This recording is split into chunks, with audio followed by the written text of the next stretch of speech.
afternoon. I'm Khushbu from class 9. ऐ खुदा, क्यों नहीं कांपती कलम तेरी, जब लिखता है तू बेटियों की जिंदगी में रात अंधेरी। क्या कसूर है इन बच्चियों का, जो इन्हें तू बना देता है शिकार वहशियों का। मैंने सुना है मंदिरों में रहता है तू, जब यह वैशी पुजारी बनकर आते हैं तो क्यों नहीं उनसे कहता है तू, जब वो लूटते हैं तेरी बेटी की आबरू, तो क्यों नहीं इनमें उन्हें दिखता है तू। दुनिया का सृजन करने वाली यह औरत इतनी लाचार और इतनी असुरक्षित क्यों है। किसी सभा, किसी बैठक में यह प्रश्न पहला प्रश्न क्यों न बना। जिस भारतवर्ष पर हम गर्व करते हैं, क्या वही यह भारत है। आज समाज में जो कुछ हो रहा है वह मानवता को तार तार कर देने वाला है। क्या हम सिर उठाकर कह सकते कि हम मनुष्य हैं।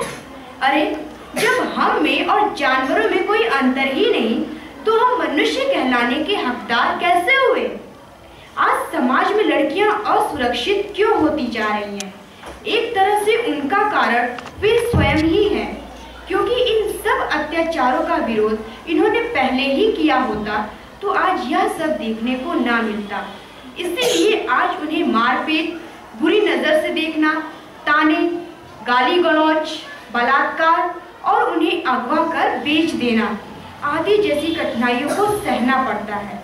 अगर वे इनका विरोध करते हैं तो उन्हें अपने दिमाग में पहले यह सोचना पड़ता है कि वे जाएं तो कहाँ जाएं, विश्वास करें तो किस पर, न्याय मांगे तो किससे, हक जताएं तो किस पर, और वे इसी संकोच में रह जाती हैं, बताएं तो किसको।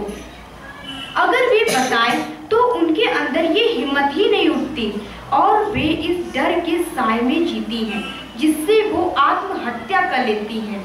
जिसके लिए तुम उस ग्लानि और अपराध के लिए दोषी ही नहीं हो। जब तक तुम आगे नहीं आओगी तब तक कुछ नहीं होगा।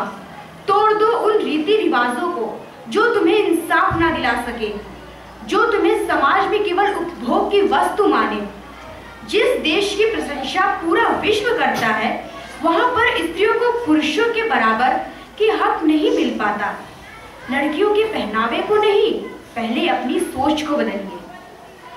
जिंदगी भर मर्दों की गुलामी बजाती औरत, मक्खियों की तरह भिनभिनाते मर्दों से शरीर बचाती औरत, धोखा देकर भाग गए यार को हर सांस में 10-10 गाली देती औरत थी। आखिर क्यों चाहती है कि उसकी कोख में पलता अंश भी एक मर्द ही निकले। धन्यवाद।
Everybody, I am Pooja from class 10.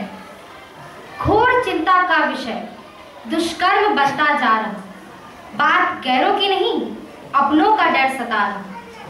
लड़कियां संसार की अनुपम भेंट हैं, वे अपार क्षमता से संपन्न मनुष्य हैं, जिसका आज पुरुष एक वस्तु के रूप में प्रयोग कर रहे हैं। हमारा देश भारत, जिसने अपनी विभिन्न विशेषताओं के कारण संपूर्ण विश्व में प्रसिद्धि हासिल की, आज वही देश इस राह पर खड़ा है जहां उस देश में रहने वाली महिलाएं असुरक्षित हैं। क्या आपको लगता है कि इन घटनाओं के पीछे कानून व्यवस्था जिम्मेदार है या फिर महिलाओं द्वारा धारण किए वस्त्र? ऐसे अनेक सवाल हैं हमारे समाज में होने वाले इन दरिंदगी के ऊपर। इन सवालों के उत्तर कोई और नहीं बल्कि हमें ही इन्हें समाज में उजागर करना होगा। आज महिलाएं इतनी असुरक्षित हैं कि प्रतिदिन अखबारों तथा समाचारों में इन घटनाओं से संबंधित कई मामले हमारे सामने आते हैं। यह केवल निम्न वर्ग या अशिक्षित लड़कियों के साथ नहीं होता बल्कि उच्च वर्ग तथा शिक्षित लड़कियां भी इसका शिकार हो रही हैं। आज लड़कियां घर से लेकर बाहर तक सभी जगह असुरक्षित हैं। यह एक राष्ट्रीय समस्या के रूप में उभरी है। महिलाओं के असुरक्षित होने के कई कारण हैं। उनमें से सबसे पहली और चिंताजनक कारण है कानून व्यवस्था का कमजोर तथा लचर स्थिति में होना। यहाँ तक कि हमारे देश में इन घटनाओं से संबंधित कोई कानून भी नहीं बनाया गया। जब तक कानून व्यवस्था में आमूलचूल परिवर्तन नहीं किए जाते या इन समस्याओं से कोई संबंधित कानून नहीं बनाया जाता, तब तक इन सभी समस्याओं से निजात पाना शायद मुश्किल है। परंतु यदि सरकार इनका सहयोग नहीं करती तो हम लड़कियां ही अपनी सुरक्षा के लिए जागरूक हो जाएं। इसके अतिरिक्त हमारे समाज में पुरुषों को प्रधान माना जाता है, जिससे वे स्त्रियों का शोषण करते हैं और उन्हें हर स्तर पर प्रताड़ित करते हैं। समाज में कुछ भ्रष्ट नेताओं का निवास भी इसे बढ़ावा दे रहा है। महिलाओं में आत्मनिर्भरता की कमी है। रूढ़िवादी परंपराएं भी काफी हद तक इसके कारण हैं। आज इन सभी समस्याओं से निजात पाने में माता पिता लड़कियों को वे सभी संस्कार सिखाते हैं और संस्कार के नाम पर उनका अधिकार भी छीनते हैं, परंतु अपने लड़कों को वैसे संस्कार सिखाते हैं, ऐसी आजादी देते हैं जो बाहर जाकर दूसरी की बेटियों को कष्ट पहुंचाते हैं। इन सभी समस्याओं से निजात पाने के लिए सबसे पहले हम सबको एक साथ आगे आना होगा और जिसमें सरकार को भी अपना सहयोग देना होगा और कानून में सुधार करना होगा। तभी हम अपने समाज को मानसिक रूप से स्वस्थ बना पाएंगे और अपनी बेटियों की जिंदगियों को बचा पाएंगे। कुछ बेटियों को अधिकार नहीं मिलता, फिर भी उनका विश्वास नहीं हिलता। उम्मीद की किरण खिलती है जैसे दिए में बाती जलती है। धन्यवाद। Very good morning, good afternoon to aunties and friends.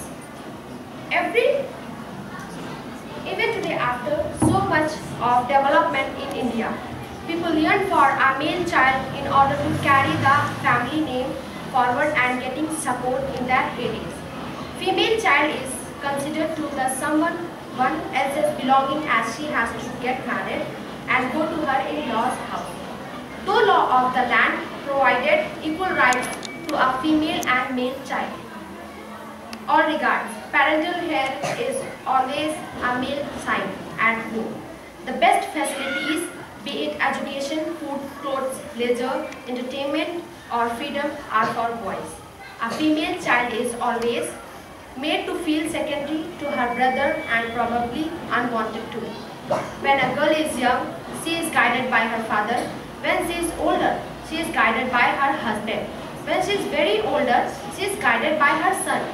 She despairs of the cult of the good girl who is taught to walk slowly like an elephant and not laugh too loud. The time a girl is born, hardly anybody feels truly happy in the family. The social malaise needs to be treated as national security issue at the highest levels of government. Various actions need to be taken to protect and care for women and children who have been sexually and physically abused and to hold the police accountable. Action from courts and police will not suffice if the community remains vehemently opposed to change. India has been a patriarchy for a long time, but its time is now to move forward. It is time to develop into society that is neither male dominated nor female dominated, but where men and women are equal socially, politically and economically. This is not impossible dream. We can do it. An important change that can be implemented is to make a start in schools. Mandatory child and women's rights education should be included in the curriculum and the spotlight put on violence against women and children in all its forms. Instead of staying away from such taboo topics, teachers should deal with them in the classroom, and nationwide teachers training program must be introduced to ensure that the subject is properly taught. Society will help us, but it is up to us women or to organize our strengths individually and collectively. It is up to us to reach out and empower ourselves. Thank you. Hello everybody, I am Ravi from class 11. मैं भूखा हूँ, मैं मर्द हूँ, तुम औरत, मैं भूखा हूँ, तुम भोजन। यह है हमारे समाज के पुरुषों की मानसिकता। सच में विचाराधीन है हम स्त्रियों के लिए। महादेवी की कविता में नीर भरी दुख की बदली, जहाँ लड़की मानो मिट्टी की गुड़िया हो, हर मोड़ पर टूटने और बिखरने का डर। हम आगे बढ़े भी तो कैसे, इस डर की कोठरी में रहकर। अगर पुरुषों की कहीं एकजुटता दिखाई देती है तो वह है नारी के शोषण में, जहाँ उम्र, रंग, रूप, धर्म, जाति किसी का भेद नहीं होता। वाह रे वाह हमारा समाज। कहने को तो आज महिलाएं पुरुषों के साथ कंधे से कंधा मिलाकर चल रही हैं, लेकिन सही मायने में इसे कायम रखने के लिए उन्हें शारीरिक, मानसिक रूप से बहुत बड़ी कीमत चुकानी पड़ती है। क्या भारत में महिलाओं को उनके अधिकार मिल रहे हैं? लंबा जीवन जीने की आज़ादी, अच्छी सेहत का हक, बिना जुर्म के काम करने की आज़ादी, अपने फैसले सुनाने की आज़ादी, डर से छुटकारा पाने की आज़ादी, ये सब हक बेमतलब हो जाते हैं जब पुरुष प्रधान देश में महिलाओं की आवाज़ का दमन कर दिया जाता है। आधुनिक युग के इस युग में कर लो दुनिया मुट्ठी में का उद्घोष सुनाई देता है तो हम स्वयं को किसी शिखर पर खड़ा पाते हैं। पर सच तो यह है, आधुनिक युग का यह युग एक काल बनकर हमारे सिर पे मंडरा रहा है।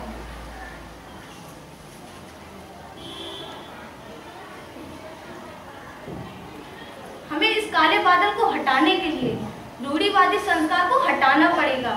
घरों में दी जाने वाली लड़कों की आज़ादी हटानी पड़ेगी। महिलाओं को शिक्षित और आत्मनिर्भर बनाना पड़ेगा। साथ ही साथ कुछ भ्रष्ट मंत्रियों के हाथ से हमारे देश की डोर छीननी पड़ेगी। विडंबना यही खत्म नहीं होती। पुलिस की नजरें, उनकी अश्लील शब्दों से भरे हुए सवाल, जो अभिमन्यु के चक्रव्यूह में फंसे होने से गहरा षड्यंत्रकारी चक्रव्यूह है। बड़े दुख की बात है, खुली आंखों से दिखाई तो सबको देता है, लेकिन कोई देखना नहीं चाहता। नारी को अब कहना होगा, एकजुट होना पड़ेगा। मंजिल मिल ही जाएगी, भटकते ही सही। गुमराह तो वह है जो घर से निकले ही नहीं। कोई भी लक्ष्य मनुष्य के साहस से बड़ा नहीं। हारा वही जो लड़ा नहीं। Thank you.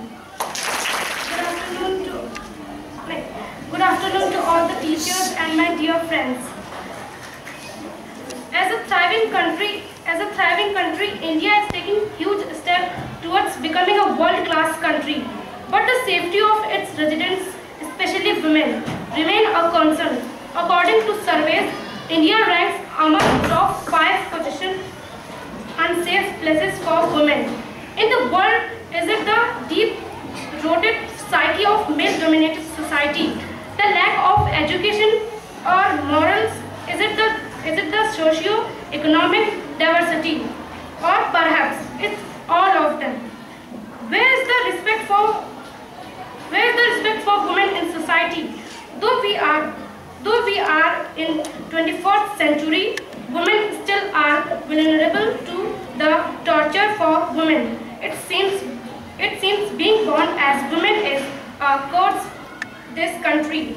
Though there were women leaders in top positions and women police officers, the condition of the ordinary women his grave crimes against women refuse to reduce, and the politicians keep fighting among themselves instead of taking some firm action so that women feel safe in this country.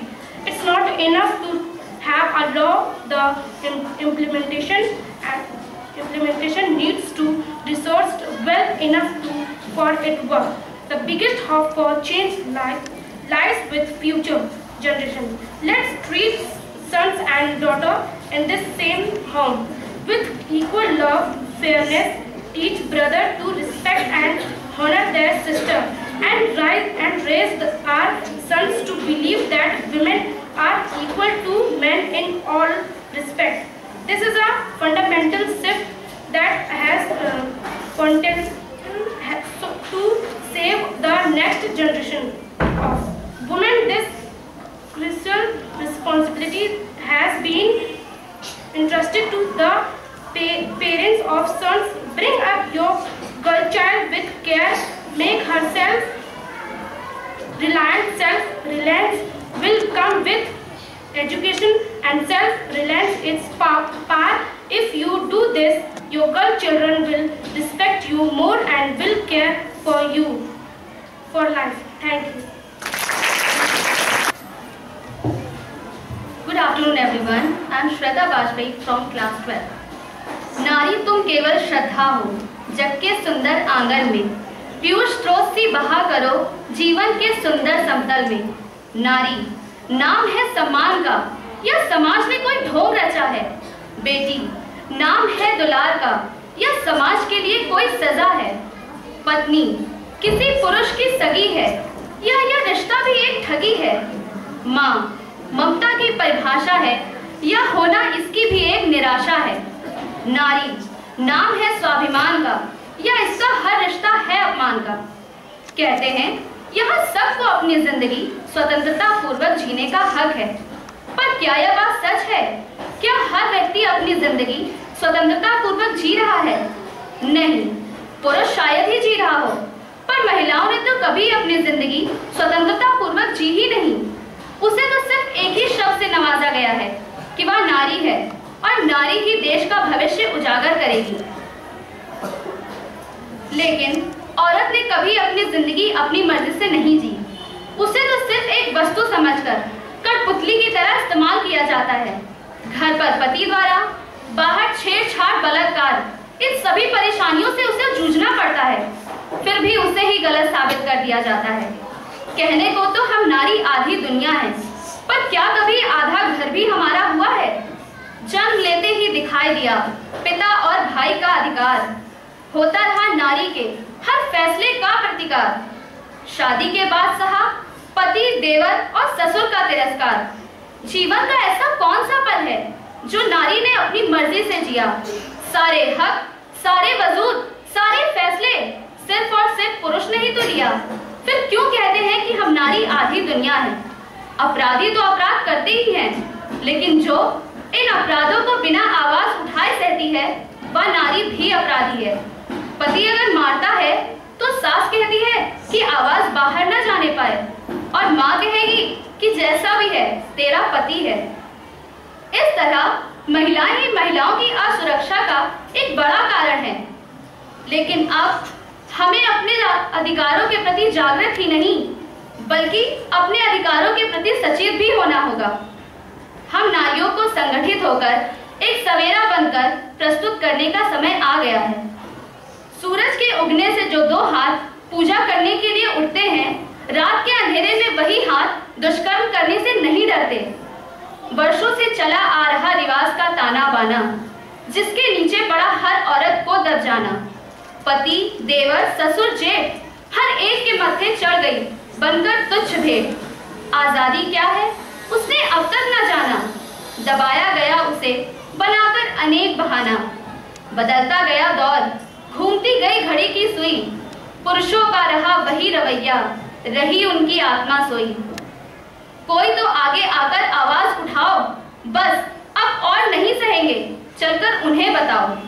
अब नहीं चढ़नी और पाप की सीढ़ियां, औरत तोड़ दे सारी दीवार और बेड़ियां। औरत तू नहीं कमजोर, अब तेरे नहीं किसी का जोर। धन्यवाद।